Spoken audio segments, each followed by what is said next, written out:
ভাই কেমন আছেন আপনি? এই তো আলহামদুলিল্লাহ ভালো আছি। ও, চলেন আজকে সুন্দরবন থেকে ঘুরে আসি। কখনো কি গেছিলেন? না চলেন যাই। যাবেন? হ্যাঁ আপনি রাজি?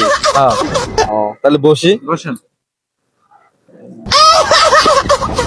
চলেন, আমরা সুন্দরবনে জঙ্গলে গেছি। জঙ্গলে হাঁটতে হাঁটতে হাঁটতে হাঁটতে সামনে একটা আপেল পাইছি। এই আপেলটা কে খাবে? অ্যাপেলটা আপনি খাইয়েন। ও, তো ঠিক আছে, তাহলে আমি খাইলাম। আপেলটা খাওয়ার পর আর একটু হাঁটতে হাঁটতে হাঁটতে হাঁটতে সামনে একটা পানির বোতল পাইছি। এই পানিটা কে খাবে? আপেল যেহেতু আপনি খাইছেন, পানিটাও আপনি খাইয়েন। ও, তাই নাকি? তাহলে আমি কিন্তু পানিটাও খাইলাম, ঠিক আছে। তাহলে আরেকটু হাঁটতে হাঁটতে হাঁটতে হাঁটতে সামনে গেছি, যাদেরকে একটা মুসি মানুষের গোয়া সেলাই করতেছে। এই গোয়াটা কাজ সেলাই করবে? গুয়াটাও আপনার সেলাই করো। আর একটু হাঁটতে হাঁটতে হাঁটতে হাঁটতে সামনে গেছে, যাদেরকে এক বান্দরে এক মানুষদেরকে গোয়া মারতেছে।